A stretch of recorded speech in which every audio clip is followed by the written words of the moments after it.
Hello, On Hey. Milwaukee. It's Matt Miller, culture editor at OnMilwaukee.com. Without an echo, hopefully. Hopefully, I think this all should be sounding good for the first time in the year 2021, it feels like. And that's Lori Frederick right there. She's Hey. also not echoing either, hopefully. Yeah. And she's the dining editor at OnMilwaukee.com. And we're talking about Hell's Kitchen again.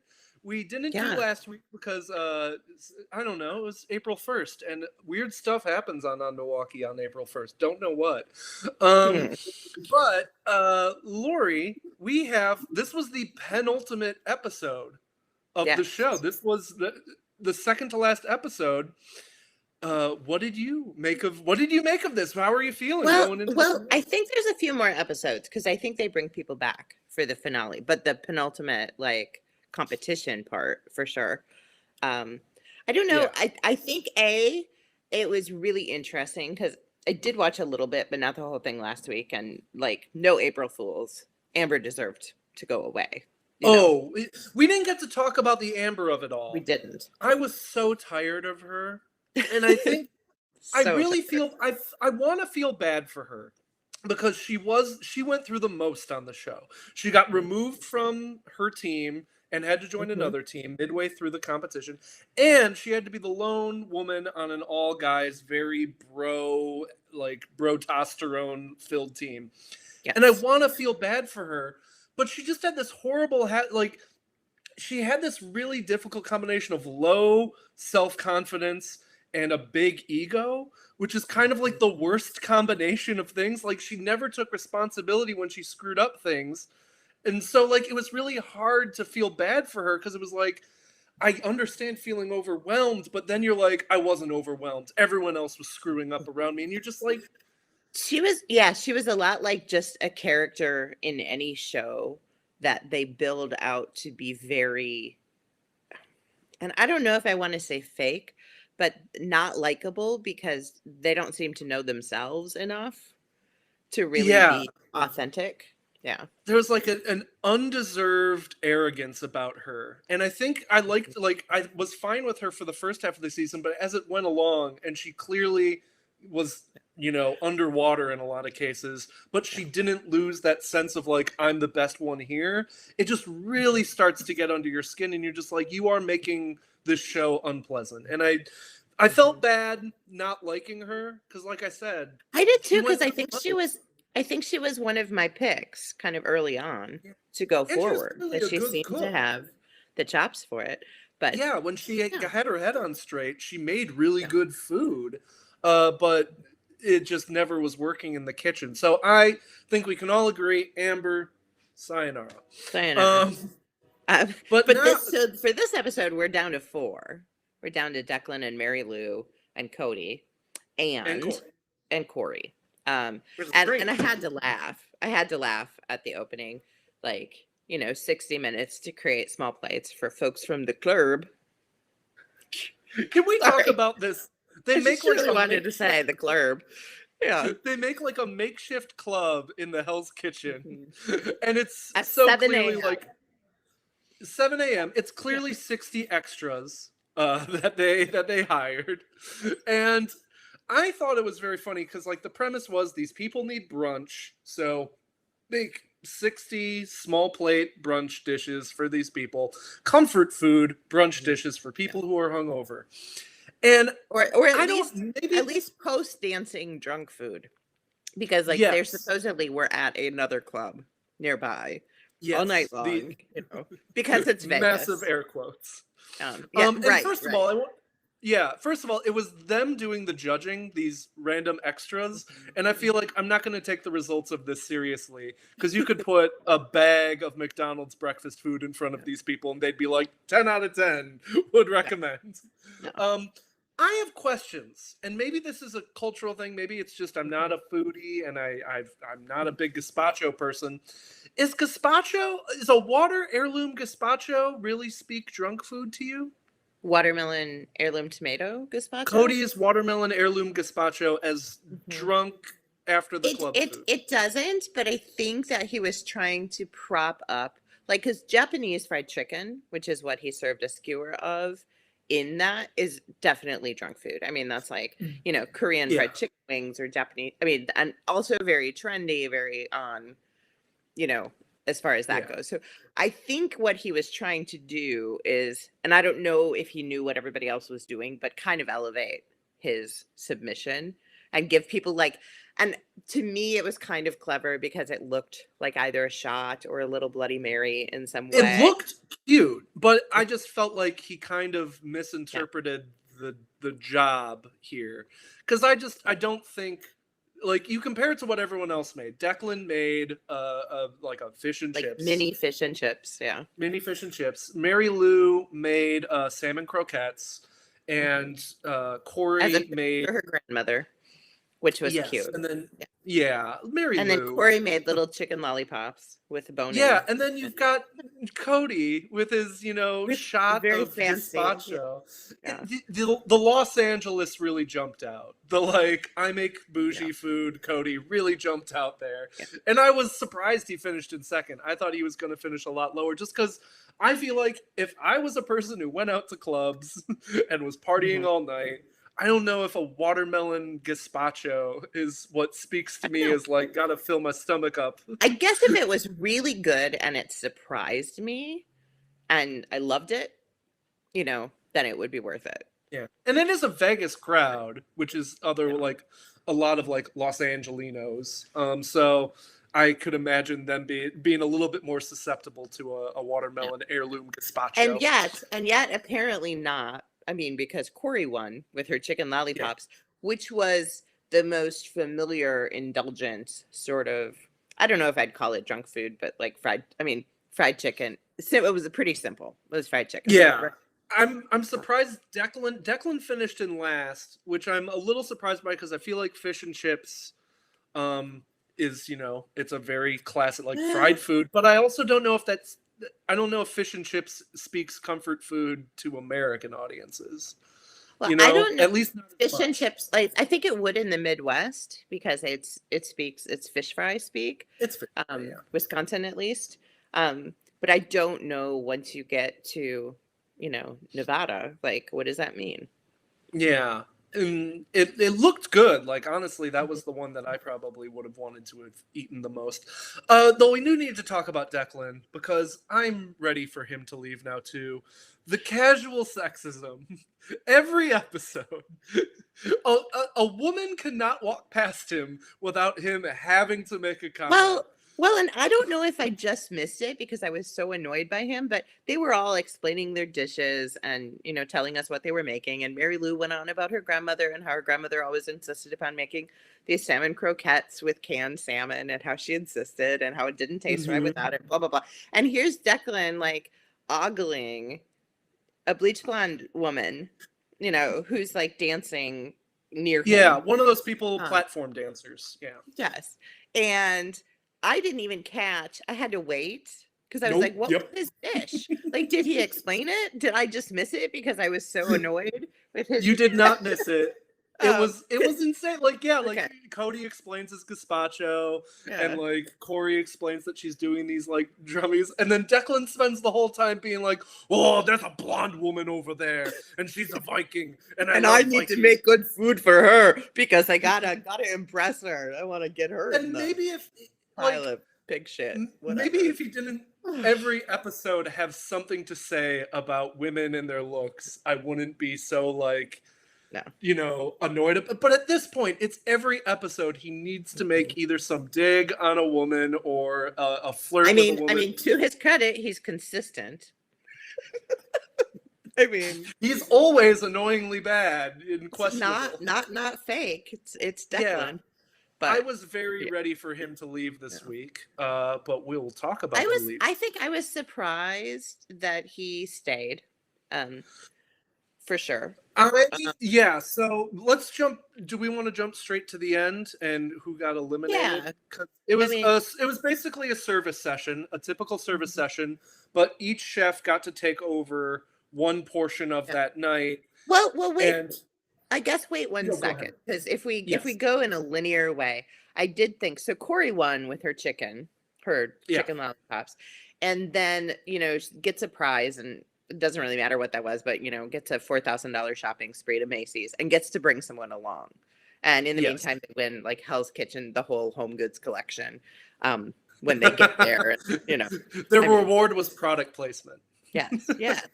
And but when she chose who to take along, she chooses Cody, acknowledging like, hey, I should probably pick Mary Lou to pay her back, but I'm gonna pick Cody. And then she sort of behind the scenes, I think, explains her decision, which I think was very smart.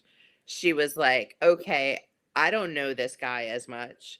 I want to see who I'm up against. He seems to have really good talent, and we haven't had a chance to bond. So let's see how this goes. And It was I kind did of like think, alliance forming. Yeah. yes, I did think that that was very smart, because at this point, when you have four people, like what someone else says or does or their impression of you can get you kicked off. Yeah.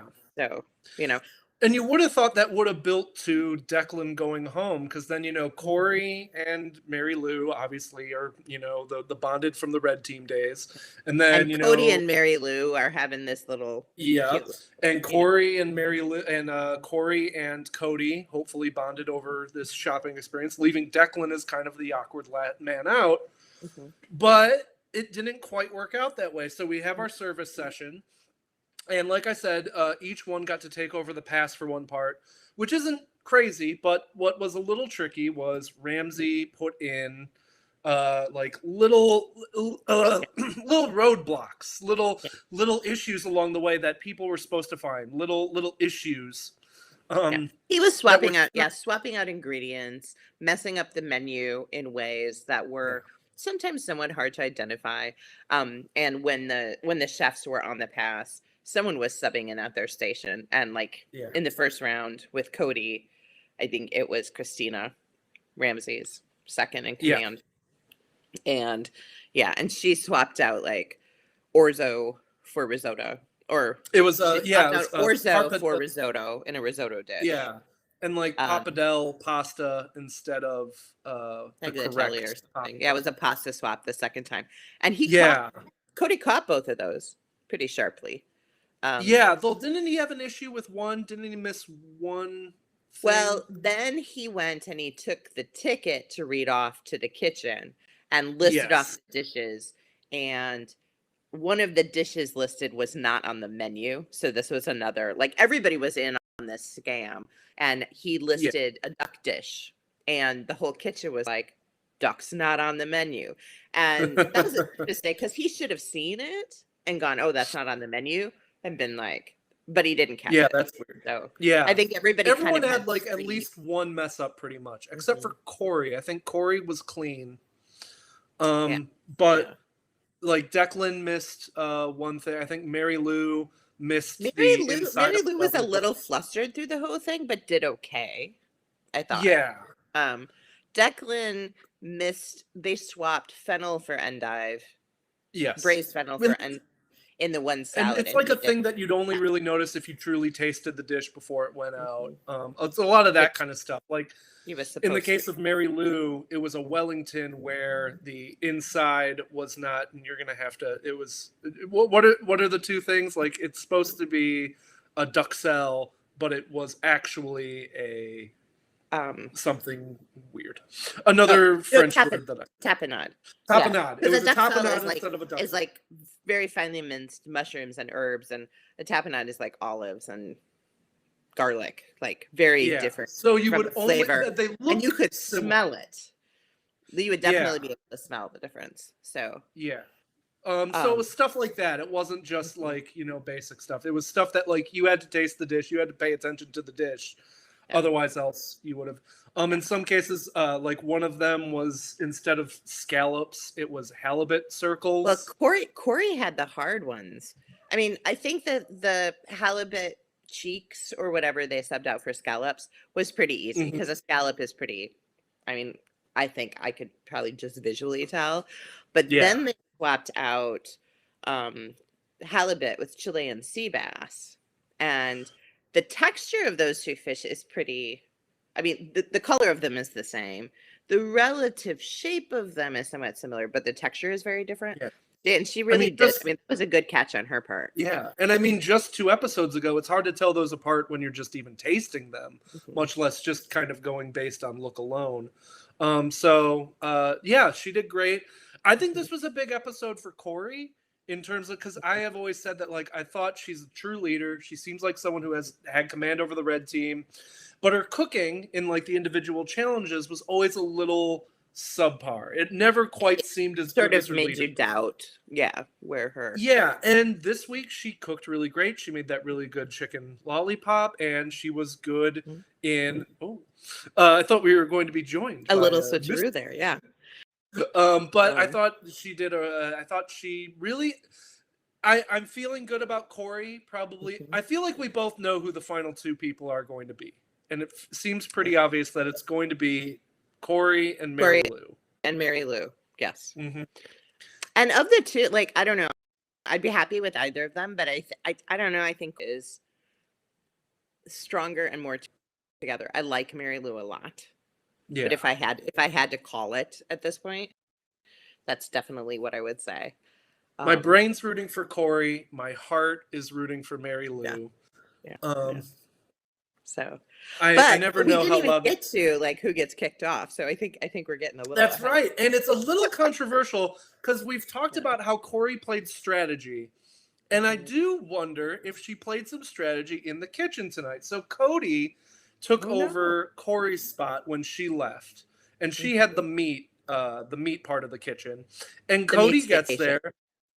The meat station, and it's a lot of all over the place meat. Like, it's a lot of undercooked lamb, it's a lot of undercooked Wellingtons, and like No, he it's doesn't kind know. of more like there was lamb cooking and there was some burnt lamb Yeah, for sure. Like so, and he's like, "Oh, this is a graveyard." Now, and then there were Wellingtons, I think, in the oven. Although I yeah, didn't pay really close attention until all of a sudden it was problematic. But he was left with a station where he didn't do very well reconnoitering himself to whatever the actual situation was. yeah. Good So word. he ended up with undercooked Wellington, overcooked lamb chops, Yeah. And So I'm surprised he didn't. I mean, he called her out when they have this meeting afterwards, where they didn't really pick the 2 people they wanted to go home. They instead picked the people they wanted to face in the final round. yeah. And each one So kind of Ramsey sends them separated away by and said, "Who do teams. you want to Yeah. be up against?" Yeah. But it was very clear Um, that people were like, Cody did the worst today because his meat was bad. And he was like, listen, I took over a bad station that was not put together whatsoever from Corey. And Corey also had an undercooked lamb.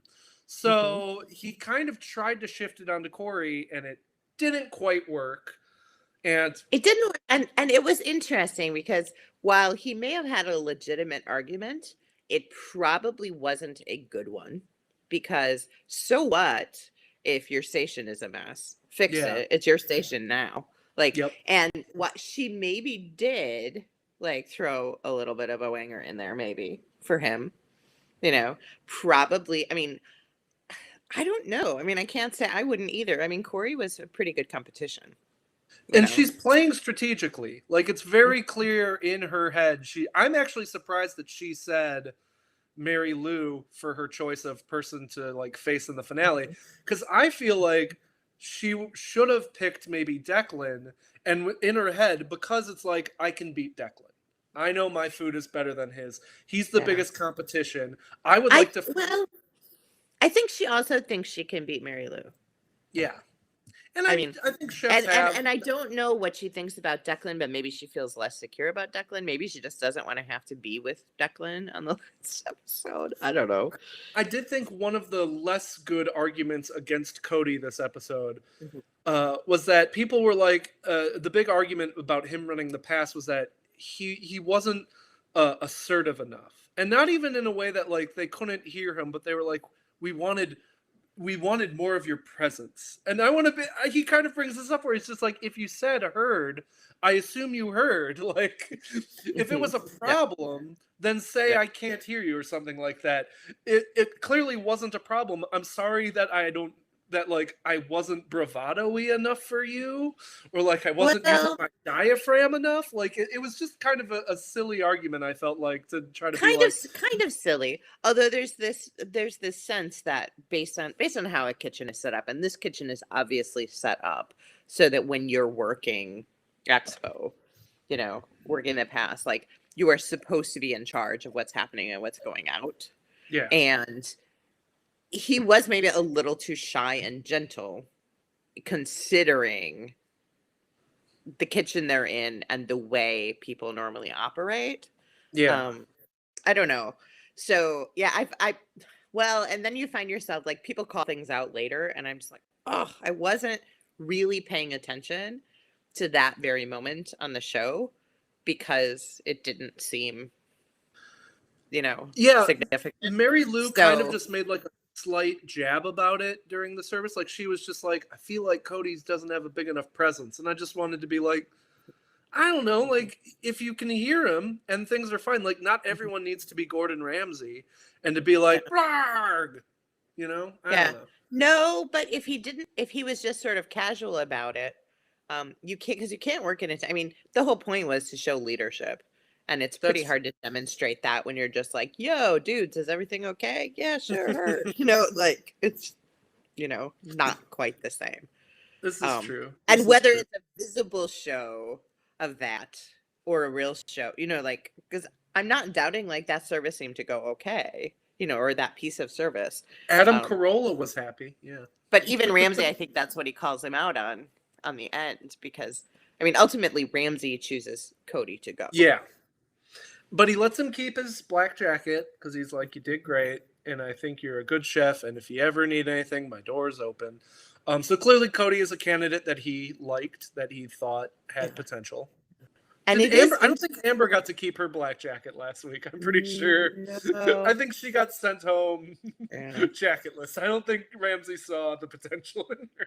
Well, and I think at this point, all the people probably get to keep their jackets because you make it to the top four, and you did pretty well. But I did think it was interesting that when everybody picked who they wanted to go up against in the end, everybody wanted to go up against Mary Lou. And Yeah. you're Declan. No. Declan, And you can tell Declan Declan was like, nobody wants to go up against me, Important. So I want to talk about that final bit too, because it was weird how they set it up, where Mhm. they got rid of Cody right away. He Yes. immediately was like, the person who's not going through is Cody, and then he slowly revealed the three people moving on, which would have been dramatic if they didn't have three screens behind him. And I'm just like, well, obviously three people are moving on. You have three screens behind you. This is not a tension-filled moment here. Yes, they made it seem like it was going to be more, I don't know. Yeah, I don't. Why would you not go in the opposite direction? I feel like why would you not slowly reveal who was staying? I don't know. I don't know, because ostensibly, and I think typically they might kick two people off at a time. So, but it does make it interesting. So they still have three people, but one person will get kicked out in the middle of next week. And we all know that's going to be Declan, honestly. We do. It feels too much like it's going to be Declan. Like, Declan has been good this entire series, but he's never been exceptional. Like, there's never been really a moment where you're like, Declan, that's my guy. Like, he's just always been a solid cook.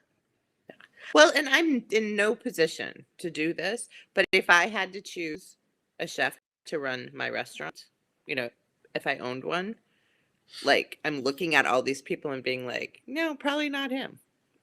Yeah, I'm gonna get I mean, he's sexist, he guesses wrong, he hasn't done anything that was like, oh wow, that's really groundbreaking. He can be sloppy sometimes. Like, Well, and then you have the moment when during service when Adam Carolla jokes about the Declan dirty martini, like, because Declan is sweating all over everywhere, and Corey is like, holy cow, every time you pass, you get sweat on me.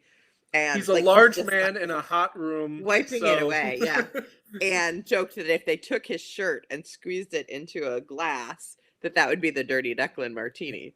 And Yeah, he's a large yeah, man there's from a that. generally cold weather country, overcast country, in a hot room, Yeah. literally named after hell. So Yeah. yeah, it's Yeah. unsurprising I that mean, he may be. and different people sweat in different amounts, and he's apparently got the Yeah. definite the sweat genes. So Yes, probably the sweat through genes.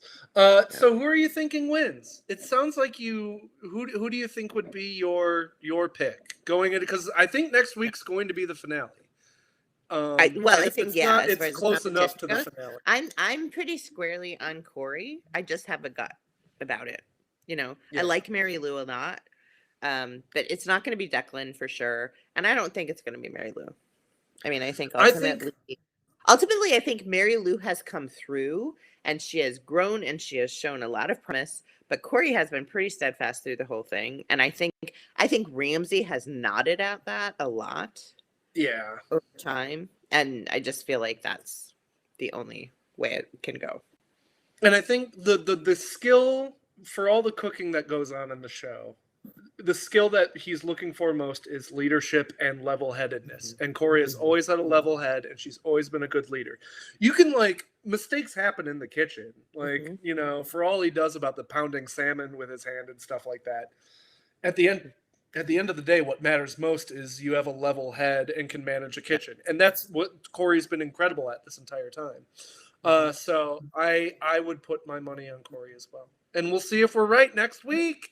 We will see, Right and then we here can on cheers. Then we can Unlucky.com. cheers to that. Yeah. Speaking of, so since we've reached basically the end of the episode, Lori, you got anything to Yeah. shamelessly plug on Unlucky.com?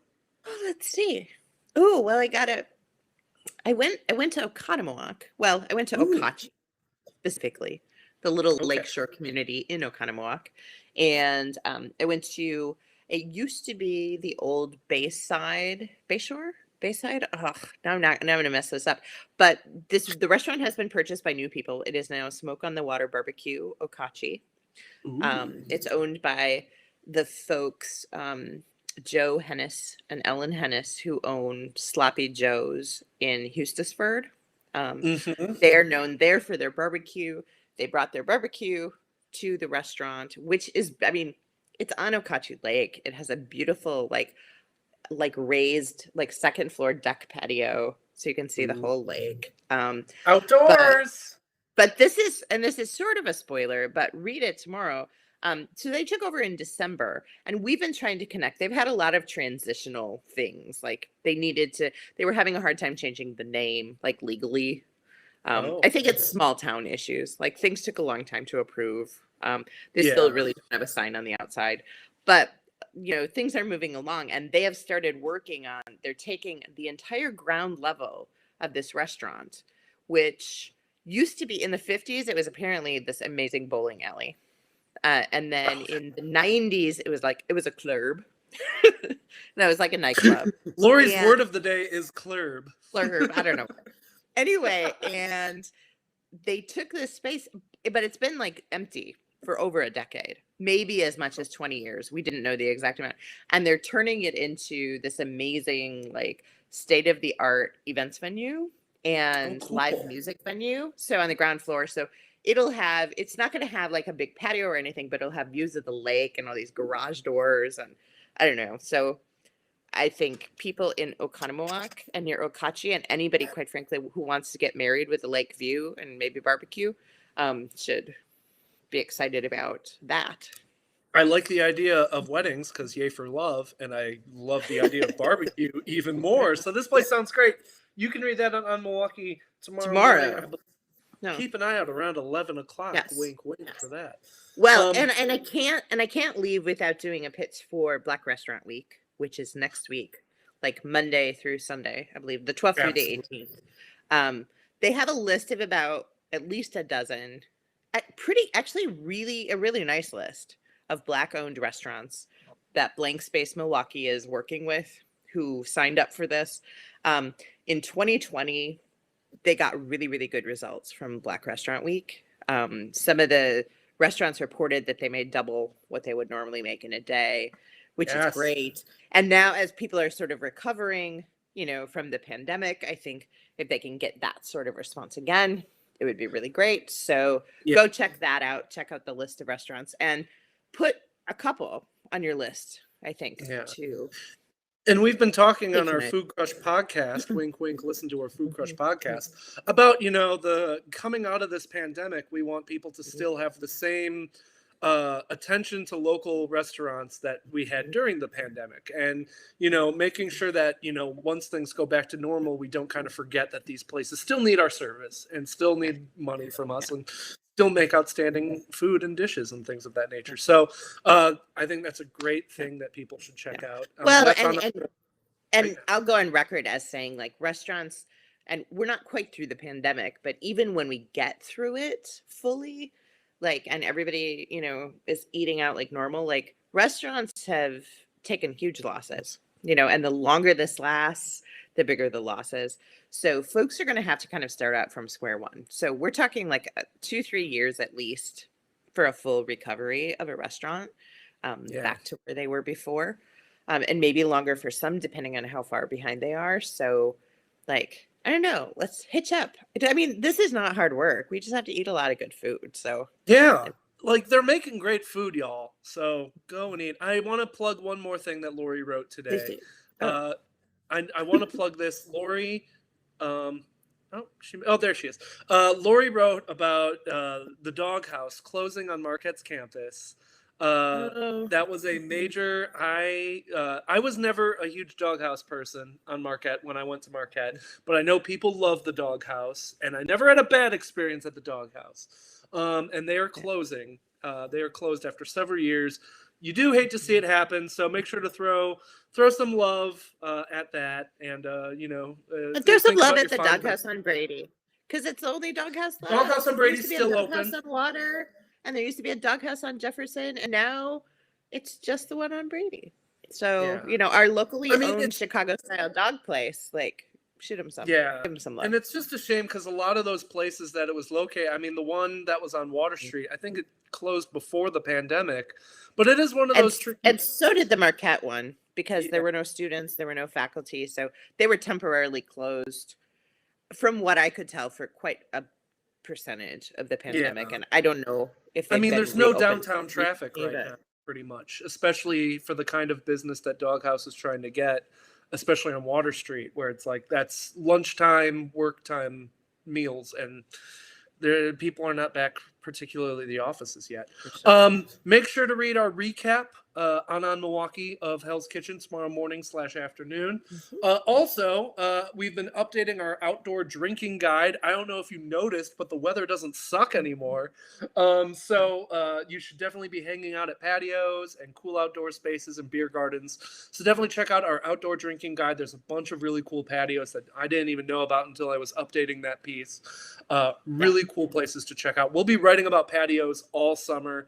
Because we really want to encourage people to check out places. That's where we're that's where I'm going to be. I don't know while we're in this weird, precarious kind of like, half vaccinated, half not weird kind of place, patios are kind of a perfect kind of middle ground where, you get to go out again, but you get to go out a little bit safer than maybe an indoors place.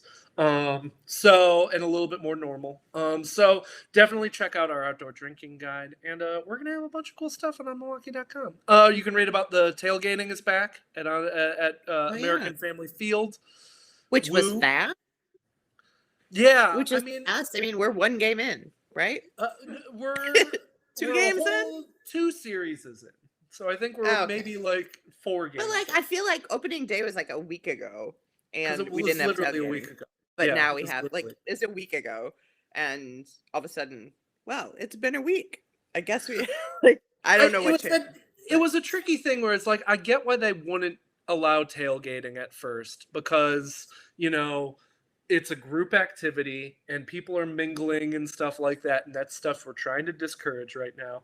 But at the same time, it is outdoors, and outdoors has been proven to be safer than indoors. So if you do it right, as long as you're with people that are in your pod, though. Yeah, I mean, there's still that whole. Yeah, outdoors is overall safer. So it's kind of strange that they wouldn't allow that, but I get why they wouldn't. But I But now they have. also think that people have a tendency to make people drink when they tailgate.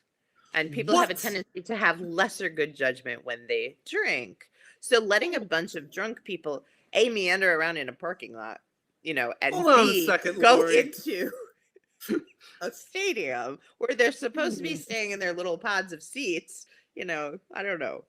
Are you telling me that you think people aren't thinking the best when they've had a lot to drink, and that maybe tailgates inspire a lot of drinking and therefore bad behavior? Maybe. Yes. What a wild theory. That's exactly what I'm saying. Because people aren't sitting around in the parking lot eating potato salad for 3 hours. Like, Well, they're my pre-drinking, tailgate so they don't hangout- have to spend money on beer in the stadium. Anyways, you can read about that. And you should Anyway. read about all the concert announcements that are coming to Pfizer Forum. They've got Roger Waters from Pink Floyd, and they've got Kane Brown, country guy, and they've got someone else who I'm forgetting off the top of my head. Music. It's Andrea Bocelli, the famous tenor. If you heard the song "The Prayer," you've heard Andrea Bocelli. So if you've heard a pretty Italian song, you've probably heard Andrea Bocelli. So nature is healing. The concerts are returning. So be smart, be safe, get vaccinated. You can find our vaccination guide on unmilwaukee.com too. Get vaccinated. I know I have. I got that J&J in my veins. Lori, you got vaccinated, I believe, too? I have half of a Pfizer vaccine. You got a half a vax? Half a Pfizer. I go back for my second half next Tuesday. So nice. Yeah, it's super easy. Honestly, you'll get it done in like 15 minutes. In my case with the J&J, it was 15 minutes, and my 2 weeks are almost up, and it's very weird to just get a shot in the arm and be like, and the pandemic is over. Well, in 2 weeks. I mean, it's not over. Yeah, 2 weeks. But still, it's great. I highly recommend it. You will mentally feel better when you get vaccinated, because it does feel like a weight has been lifted off your shoulders. Yeah. I do feel like even like mine is going to come in 2 parts, and I don't know exactly what the second one will feel like. The first one felt good because I thought, okay, I have started this process. I'm doing my part to, not get sick. I want them to say 100% that people with the vaccine, like who have been vaccinated, can't carry it. I want them to. Which it sounds very close to that. It sounds the promising. Early research, but I is need like them to say. I need science to say that, because then I will feel a ton better. Because then that opens up a lot of doors.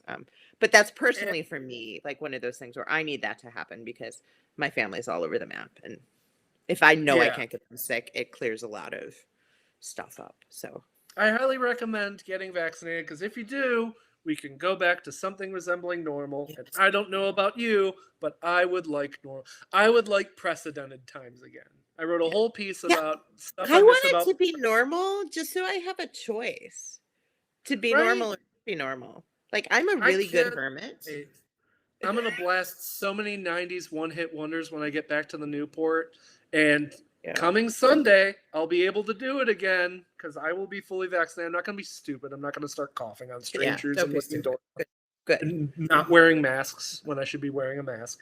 But I'll be able to go to bars again and not feel bad about it and feel like I'm a problem. So I'm very excited about that. And you should all be too. Get vaccinated. That's been the end of Matt Preaches. Lori, as always, it was so nice to do this again and without a horrifying audio glitch. No, that was the best part of my day, truly. I'm so happy. I'm out of wine, so I'm not going to cheers you. I'll high cheers you. All right. Hi. Where's your hand? Oh. 1, 2, 3. Yeah. All right, that's time to gotta cut the video now. Carol.